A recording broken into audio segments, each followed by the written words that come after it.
Buenos días, José Carlos. Muchas gracias por participar en el evento del Investors Day 2021. Un placer y como siempre, gracias. ¿Qué es lo que más te ha sorprendido en el plano económico desde el inicio de esta crisis del coronavirus? Bueno, yo creo que como a todos, la capacidad de contagio del virus, es verdad que la tasa de mortalidad no es muy alta como los coronavirus, pero que la tasa de contagio ha sido la primera gran pandemia global de este siglo y cómo tiene la capacidad del virus de colapsar los sistemas de salud y las UCIs, que es cuando llegan los confinamientos estrictos, como estamos viendo ahora en Francia, y que es cuando de verdad hay un impacto sobre la economía muy potente, ¿no? Se ha prolongado mucho tiempo la pandemia y es lo que estamos viendo que está complicando más la recuperación económica. En el plano económico, relacionando básicamente lo que es el coronavirus, ¿dirías que te ha sorprendido de sobremanera la velocidad con la que todo esto se ha trasladado en primer lugar a los mercados y luego más adelante a la economía real? Sí, es verdad que seguramente en China cuando lo descubrieron ya estaban con una tasa de infección muy alta y tardó prácticamente 2 meses en llegar a España y a Europa. Y luego, pues, la complejidad que tiene el virus digamos, en sociedades democráticas avanzadas de coordinar bien a toda la sociedad, ¿no? Yo creo que esto ha sido un debate histórico de si el Estado era necesario o no era necesario. Bueno, parece que en una pandemia es muy necesario, porque la libertad individual llega a que tu libertad no se coordina con la de al lado, ¿no? Entonces no hay una coordinación social. Y luego, cómo hay países que han hecho una gestión más eficiente de esa coordinación social usando la tecnología y como hay países, como es el caso europeo y el caso español, que no, ¿no? Y en España no es porque la tecnología no esté disponible. Tenemos una aplicación de radar COVID que ha hecho Indra, que es maravillosa, pero nadie la usa y es que hay un problema de protección de datos, hay un problema de burocracia que ha impedido que usemos una tecnología como la geolocalización, que habría facilitado mucho todo el tema del rastreo y el control del virus. Pero bueno, ya pasado eso, que ya es pasado y no tiene solución, ahora la clave es cómo activamos la vacunación y lo hacemos cuanto antes, y eso sí es la mejor medida de recuperación económica, porque va a conseguir bajar el contagio y contener la pandemia. Hablabas precisamente de esas libertades y de esas restricciones. Hemos visto como las medidas restrictivas que Europa ha ido adoptando, bueno, en Europa y principalmente el resto de gobiernos de la región, han sido especialmente duras para España, un poco por nuestros sectores más potentes, como es particularmente el sector del turismo. ¿Consideras, por tanto, que todas estas medidas van a provocar que España se aleje aún más en términos económicos de los principales socios de Europa? Sí, lamentablemente yo creo que en esta crisis, igual que pasó en 2008, España se va a alejar va a diverger, digamos, de lo que es la renta media por habitante europea. Tiene dos efectos, ¿no? La pandemia. Uno, la restricción de movilidad interna, que es la que provoca el gobierno español, o en este caso las comunidades autónomas, que son las que están gestionando ahora la pandemia, y la movilidad aeroportuaria entre países, que yo creo que va a ser más complicada de recuperar. Lo que estamos viendo es que en el momento que se eliminan las restricciones en una comunidad, pues la movilidad interior de los españoles se recupera bastante rápido, pero recuperar la movilidad aeroportuaria pues, va a exigir la intervención de la Comisión Europea, y ahí estamos viendo que en Bruselas pues, no están siendo, digámoslo así suavemente, demasiado eficientes en la coordinación, ¿no?, de esta pandemia sanitaria, ni en la coordinación de las medidas, ni en la coordinación de la vacunación, ¿no? Si lo comparamos con Estados Unidos, pues es un escándalo, ¿no?, lo lentos que vamos en Europa en vacunación, ¿no? Por lo tanto, en esa parte, para España es clave lo que pase, ¿no? Todos los estudios, acaba de salir ahora un estudio de la OCDE, dicen que España va a ser una de las economías que más lento se recupere.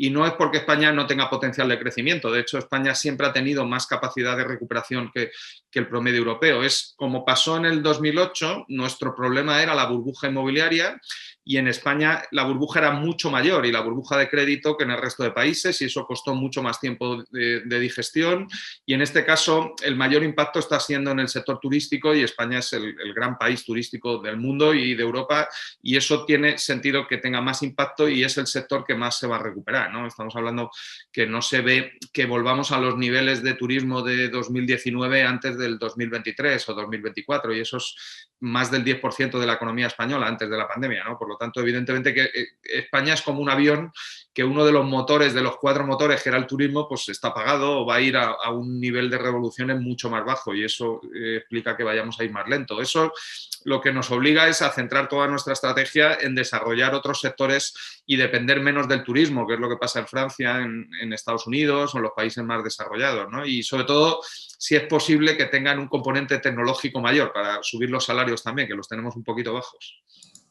Sí, precisamente comentabas ese motor que está fallando de los 4. Centrándonos ya en lo que puede ser la recuperación, quizás la receta es la que comentas, ¿no? El tratar de, más que nada, en vez de arreglar ese propio motor, sustituirlo por otro sector que en este caso sí pueda contribuir y además pues tenga otros beneficios añadidos como comentabas, ¿verdad? Sí, yo creo que, o sea, la salida de la crisis del 2008, prácticamente en el 2007, el sector de la construcción en completo, el sector de la promoción, de las licencias, de todo el tema de las hipotecas, la construcción de las viviendas, la comercialización de las viviendas, los brokers, suponía unos 3 millones de empleos, y en esta crisis el sector turístico también completo, o sea, incluyendo los restaurantes, la logística, los autobuses, todo lo que implica el sector turístico, que es mucho, ¿no? El sector de alimentación también suponían unos 2.700.000 empleos. La recuperación en la crisis del 2008, la recuperación del empleo vino de la mano del sector turístico, fue el sector que mejor se comportó en el 2009, que más creció, que más absorbió empleo de la construcción, que había destruido, y en esta ocasión ni la construcción ni el turismo van a ser los sectores, por lo tanto hay que buscar sectores nuevos. Yo creo que es la grandísima oportunidad de España de entrar en lo que es la gran revolución tecnológica, que es la economía digital, entrar en esos sectores digitales donde en el mundo se están creciendo y creando el mayor número de empleos, y encima se están creando los mejores empleos, los mejor pagados, los mejores salarios, con un componente que en España es un drama adicional, que es que los que sufren las crisis son los jóvenes, y los que nos tienen que sacar de las crisis en una economía digital son los jóvenes, porque los que son de mi generación y los de generaciones anteriores somos analógicos. Yo hago esfuerzos por adaptarme a lo digital, pero soy menos digital que mis hijos, ¿no? Y lo reconozco, no pasa nada, ¿no? Y creo que ellos y las generaciones de menos de 30 años tienen una ventaja competitiva con nosotros, son los que nos tienen que sacar de esta crisis, son los que van a pagar mi pensión, así que yo me alegraría mucho que les vaya muy bien, que consigan muchos empleos, que ganen muchísima pasta y que paguen mucha cotización a la seguridad social, pero eso hay que hacerlo con tecnología y con empresas que desarrollen el componente tecnológico, porque si no, pues volveremos a un problema de precariedad y de alta tasa de paro, que es el problema de España de los últimos 15 años. Hablabas del problema efectivamente del paro. Quizás estos fondos de ayuda a reconstrucción que está dando la Unión Europea pueden ayudar un poco a paliar, o si te pusieses en este caso en la piel del presidente del gobierno, ¿cómo utilizarías esas ayudas? ¿Cómo las destinarías? ¿Qué tipo de acciones llevarías a cabo para, en primer lugar, desde luego, para fortalecer la economía española y recuperarla, y en segundo lugar, desde luego, pues mejorar los datos de empleo? Bueno, yo creo que yo soy muy orteguiano, como Ortega y Gasset, y yo creo que Europa para España siempre es la solución, nunca es el problema. Cuando murió Franco en 1975, en España prácticamente no había autovías, las que había eran de peaje, había que pagarlas, ¿no? Eran la parte catalana y la parte de Sevilla-Cádiz, o sea, ¿no? el túnel de Guadarrama, o sea, menos de 200 kilómetros de autovías. Prácticamente no había gente en la universidad, solo el 3% de los españoles tenía estudios universitarios, ni teníamos capital físico, ni infraestructura, ni teníamos capital humano, que son las dos claves de desarrollo económico que permiten aumentar el empleo y la riqueza de las naciones y los salarios de las personas, ¿no? Europa nos dio esa solución. Nosotros entramos por méritos propios, es verdad que hicimos un proceso de transición a la democracia ejemplar, en mi opinión, copiado luego en países de la Europa del Este. Eso nos permitió entrar en la Unión Europea de pleno derecho como socio, accedimos a fondos europeos y los usamos bien. Nosotros desarrollamos todas las infraestructuras físicas, hicimos las mejores autovías, los mejores aeropuertos, los mejores puertos, los mejores ferrocarriles y desarrollamos toda la parte de la educación, ¿no? Que yo creo que tiene todavía margen para mejorarse, más que las infraestructuras, pero ahora prácticamente 1 de cada 2 jóvenes accede a la universidad con estudios universitarios, de la gente que está ahora acabando sus estudios de secundaria y bachillerato, y si no, pues hacen la formación profesional. O sea que en ese sentido España da un gran salto de saltamontes para incorporarse a los países desarrollados. Yo creo que ahora estos fondos son la misma oportunidad que supusieron los fondos estructurales en 1986, pero en vez de en infraestructuras físicas hay que ir a infraestructuras digitales. España tiene buena conectividad digital, pero se está quedando atrás en todo el desarrollo del 5G. Tenemos que mejorar toda esa conectividad para tener esa ventaja competitiva que siempre hemos tenido, y luego tenemos que entrar pues, en todo el desarrollo de la gestión del dato, de la inteligencia artificial, y eso tiene un componente muy alto de capital humano y de conocimiento, ¿no? Por lo tanto, yo creo que hay que mezclar educación y digitalización, y hay que conseguir que la educación en España sea práctica, o sea, que lo que enseñemos en las universidades sirva para que esas chicas o esos chicos salgan a las empresas y empiecen a desarrollar actividad económica y PIB y suba la productividad. Y eso es lo que va a conseguir, ¿no? que demos el otro salto que nos falta, que es de verdad acercarnos ya a los países más desarrollados, que en este momento pues, son, ¿no?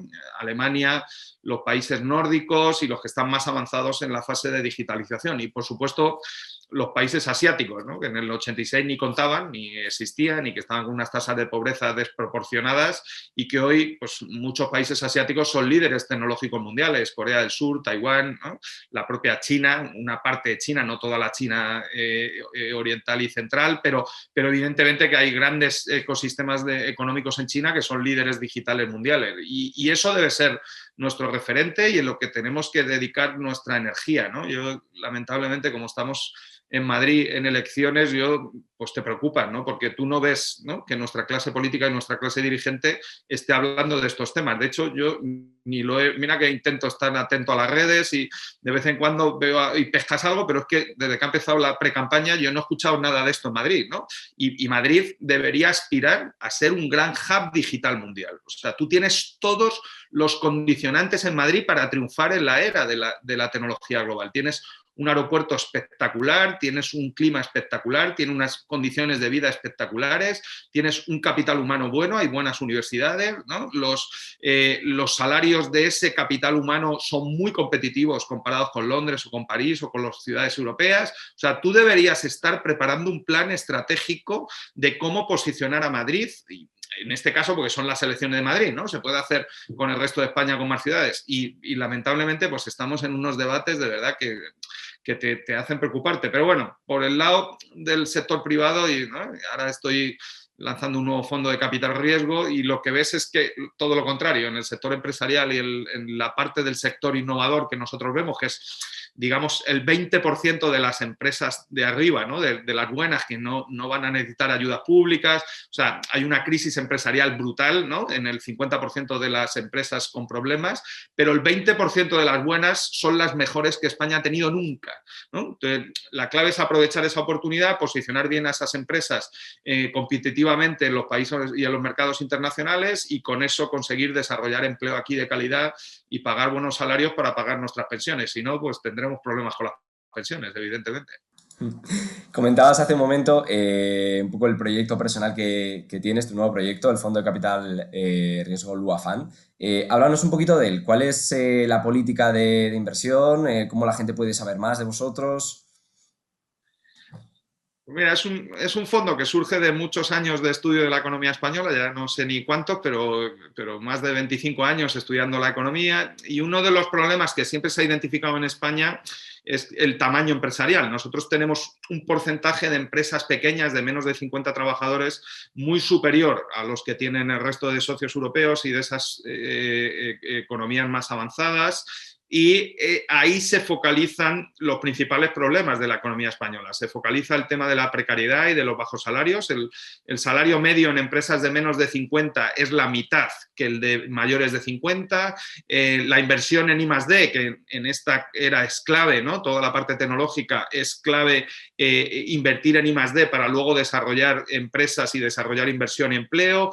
En esas empresas de menos de 50 es mucho más baja, ¿no? Entonces, la clave es cómo consigues que empresas de menos de 50 salten y se hagan mayores de 50, ¿no? Ese es el gran secreto de la economía española. Si consigues eso, ya prácticamente no necesitas ni a la política, ¿no? Porque aunque los políticos no hagan nada, que es un poco lo que pasa en Estados Unidos. En Estados Unidos esa es la clave de la economía americana, ¿no? Y yo creo que ahí hay dos componentes claves. Una, tiene que haber buen producto, o sea, tiene que haber buenos empresarios e innovadores que hagan ese salto, porque si no es complicado, las empresas no existen, ¿eh? O sea, son una forma jurídica, hay personas detrás de las empresas. Entonces, la parte positiva, que es lo que nos ha llevado en Luafan a lanzarnos a este proyecto, es entrar en ese segmento de empresas donde vemos un talento espectacular y un potencial de crecimiento enorme, especialmente crecimiento en ventas. Nosotros entendemos innovación por ventas, si no hay ventas no es innovación, es otra cosa, es I+D, pero no es innovación, ¿no? Y porque la innovación tiene que ser aceptada por los clientes, si no es complicado, ¿eh? En el capitalismo es una cosa complicada. Y dos, hace falta capital, ¿no? Y ahí pues tenemos un gran agujero negro en el mundo del sistema financiero en España, ¿no? Que tiene desarrollado mucha parte del crédito para pymes, o sea, hay muchos segmentos de crédito para pymes muy desarrollados, pero en la parte de capital no son empresas que puedan llegar a la bolsa para ser intermediadas por XTB, o sea, que están en una fase todavía muy anterior. Y luego ha habido un desarrollo muy interesante en España de todo el tema del private equity, del venture capital, pero en este segmento de empresas no hay prácticamente inversión, ¿no? Hay mucho dinero para invertir en tickets muy pequeñitos, de 100.000 euros, de 200.000 euros, ¿no? Que es maravilloso, oye, te puede tocar la lotería y que te salga un Globo, un Cabify o algo de esto, ¿no? Que todavía no han demostrado que sepan ganar dinero, o sea, de momento, o sea, Globo y Cabify son expectativas, ¿eh? O sea, ventas no hay, ¿eh? O sea, pierden dinero todos los días, ¿no? Pero bueno, yo eso lo respeto, ¿no? Me parece, pero no son las empresas que nosotros invertimos, son empresas con un desarrollo muy temprano, donde normalmente hay mucho riesgo de que el empresario no sea, de que el innovador no sea empresario y no sepa ejecutar el proyecto, y 9 de cada 10 proyectos mueren, ¿no? Entonces, bueno, te puede tocar el 10% o no, ¿no? Y luego está todo el private equity, que ya entra en operaciones más grandes, de tickets de más de 30 millones o 40 millones, pues prácticamente empresas familiares que quieren dejar el control y que entra un gran private equity y toma el control. Nosotros entramos en ese segmento entre 2 millones y 15, 20 millones, que es donde vamos a invertir en Lua, un segmento de empresas muy potentes que ya tienen clientes de verdad, que ya tienen ventas de verdad, que ya ganan dinero, que normalmente ganan dinero en España y que nosotros vemos que tienen un producto, un servicio innovador y que entran en ese potencial de salir fuera y de ir a otros mercados a competir, ¿no? Entonces nosotros, además de capital, les acompañamos con asesoramiento muy senior, con gente muy potente. Tenemos Antonio Alemán, el que fue el CEO de Vodafone y Lucent Technologies. Tenemos a Didier Fleuret, que fue el CEO de Carrefour en España y que ha estado por Carrefour por todo el mundo y con el grupo Metro. Tenemos a María Parga de Alastria, que es la asociación de blockchain. O sea, gente muy senior que va a acompañar en el empresario en ese proceso. Bueno, yo creo que es un fondo muy atractivo para un inversor, o sea, va a dar una rentabilidad del capital muy alta, porque si no, otra vez el capitalismo no funciona, ¿no? O sea, esto de la satisfacción moral está bien, pero no funciona. Y luego es un fondo que, además de rentabilidad del capital, va a tener un compromiso muy fuerte con la economía y con la sociedad española, ¿no? Es un fondo que quiere crear mucho empleo. Queremos pasar de empresas de 20, 30 trabajadores a 200 o a 1.000. Queremos que creen buenos empleos, que no tengan discriminación de género, que contraten a nuestros jóvenes jóvenes y les paguen buenos salarios, ¿no? Queremos que sean o bien empresas que cuidan del medio ambiente y ayudan a mitigar el cambio climático, o bien empresas que desarrollan tecnología para que ese cambio climático se mitigue. O sea, que es un fondo que genera rentabilidad ¿no? y que va a tener un compromiso muy fuerte. Y bueno, ¿no? Para cualquier inversor y que nos esté viendo, es un fondo de capital riesgo europeo, regulado por la CNMV, ya está registrado, estamos en el momento de captación de fondos, y cualquiera que tenga un patrimonio y que quiera meter más de 100.000 euros en el fondo, pues encantados de atenderle, ¿no? Estamos buscando un inversor más institucional, ¿no? Es verdad que el gran dinero en España está en fondos de pensiones y en aseguradoras, que es donde queremos hacer el esfuerzo para entrar, pero bueno, si entran inversores también medianos, pequeños, pues encantados de atenderles. Fantástico. Y ya un poco para acabar, un poco la misma pregunta que hacemos a todos los entrevistados. ¿Cómo ves un poco el futuro, los próximos meses de la economía española? Y también, ¿qué consejo darías a los inversores en este momento de la economía? Bueno, yo creo que yo estoy prudentemente optimista. Creo que la vacunación se ha retrasado en Europa, pero bueno, lo que me llega de Bruselas es que parece que ya se ha activado, ¿no? Lo de AstraZeneca está resuelto y esta misma semana han llegado 1 millón de vacunas a España, o sea que esa parte va a ir más rápida. Y luego está pendiente la vacuna de Janssen, que es la más potente porque solo lleva una dosis, entonces en cuanto te vacunan ya estás, ya no tienes que volver, ¿no? Por lo tanto, y parece que va a llegar en la segunda quincena de abril o en mayo estaremos muy operativos, ¿no? Entonces, estamos viendo que hay capacidad logística en España, o sea que en España no se vacuna más porque no hay vacunas, no porque no haya capacidad, ¿no? Por lo tanto, yo creo que eso va a funcionar, ¿no? Me gustaría que lleguésemos cuanto antes al verano para salvar la temporada turística, que lamentablemente ya empieza en junio, o sea que nos queda poco tiempo, y luego que se coordine bien con Europa todo este tema del certificado o el pasaporte para facilitar los vuelos internacionales, que vengan los turistas de fuera de España para reactivar el turismo, sobre todo en la costa y en las islas, ¿no? Pero bueno, yo creo que vamos a ir a una fase de recuperación bastante intensa en España. La parte internacional no estoy prudentemente optimista. Yo creo que vamos a ver una de las recuperaciones más intensas de una recesión de la historia de la economía mundial. O sea, lo que vimos el viernes en Estados Unidos es desproporcionado, 1 millón de empleos en un mes, y eso es sin el plan de estímulo de Biden de 2 trillones y sin el plan de inversión de Biden de otros 2 trillones. O sea que lo que queda en Estados Unidos es un crecimiento desproporcionado en lo que queda de año y el año que viene, y eso va a llevar la tasa de paro muy rápida a su nivel previo a la pandemia, y luego China y Asia también están yendo con un nivel de recuperación muy intensa. Para Europa, que va más lenta en toda la parte de demanda interna, Europa es una economía muy abierta que vive mucho de la exportación y del exterior. Eso está provocando la recuperación en Estados Unidos, un repunte de los tipos de interés de la deuda allí y una apreciación del dólar. O sea, Estados Unidos está trayendo capitales y eso favorece la recuperación del euro, ¿no? Entonces, yo creo que la recuperación va a ser muy intensa y en clave de inversiones pues es positivo, ¿no? Estar lo más diversificado posible, ¿no? Y en las mayores monedas posibles, no quedarte solo en Europa y en el euro, que es una economía que crece muy poco, y dentro de Europa, pues si te quedas en euros, que es la mayor posición que tienen los inversores españoles, pues intentar no estar en deuda pública, porque claro, ¿no? Estar en deuda pública a tipos negativos, como dice José Mota, no es por no estar, pero estar para nada, ¿no? Entonces, claro, hay inflación, ¿no? Te cobran comisiones, no tiene sentido guardar tus ahorros en un bono que te paga tipos negativos, es mejor dejar el dinero en un cajón, ¿no? Tiene menos costes, ¿no? Por lo tanto, yo creo que hay que entrar en riesgo, ¿no? Estamos viendo que hay una burbuja desproporcionada en las empresas tecnológicas y en el Nasdaq otra vez, ¿no? Estamos viendo niveles de valoración que recuerdan mucho al año 99, 2000. La burbuja puede durar, los economistas no sabemos cuándo pinchan las burbujas, sí sabemos que las cosas están sobrevaloradas, pero claro, la dinámica es que no hay alternativa, ¿no? La economía va a crecer, la Reserva Federal sigue inyectando dinero, el Banco Central de Dinero inyecta dinero, entonces el dinero ni se crea ni se destruye, se transforma, ¿no? Entonces el dinero tiene que acabar en algún lado, entonces donde haya expectativas de rentabilidad altas, pues el dinero va a llegar, ¿no? Lo estamos viendo en el Bitcoin, lo estamos viendo en empresas del Nasdaq, lo estamos viendo otra vez en el inmobiliario. Bueno, nosotros creemos que es más prudente estar en sitios como el UAFAN, que de hecho lo hemos diseñado desde hace 2 años ya pensando en esa burbuja del Nasdaq, donde tú tienes una expectativa de rentabilidad alta, de más de 2 dígitos, pero no tienes ese riesgo de que si todo pincha, esas empresas pierdan valor, ¿no? Yo creo que entrar ahora en economía real tiene más sentido que nunca. Yo veo lo financiero muy inflado. Pero bueno, también es verdad que no puedes salirte de una burbuja, ¿no? De hecho, John Keynes, que dicen que anticipó la crisis del 29, lo hizo porque quebró, ¿no? Se puso corto de la bolsa británica en el año 28, un año antes, y no pudo soportar la posición, ¿no? O sea que es que, claro, vivir en un entorno de burbuja es complicado. Ahora, también hay que vivir siendo consciente que estás en una burbuja y, como permiten las plataformas de XTB, pues ponerte stop loss y ser muy disciplinado con los stop loss y saber hasta dónde puedes soportar una pérdida. Y cuando llega ahí, ¿no? Yo he sido trader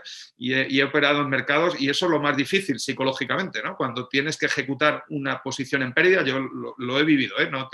No me lo tienen que explicar, pero en una situación como esta es lo más prudente, ¿no? O sea, ir... ¿no? Por ejemplo, si entras en bolsa americana o en el Bitcoin y te va muy bien, pues ir retirando un pequeño porcentaje de esa inversión e ir posicionándote en cosas que tengan expectativas de rentabilidad, pero que no tengan tanto riesgo, ¿no? Yo creo que eso sería una gestión de la posición prudente, pero bueno, el que no está en riesgo, en Europa tiene coste, ¿no? Por lo tanto, hay que estar en riesgo y gestionarlo.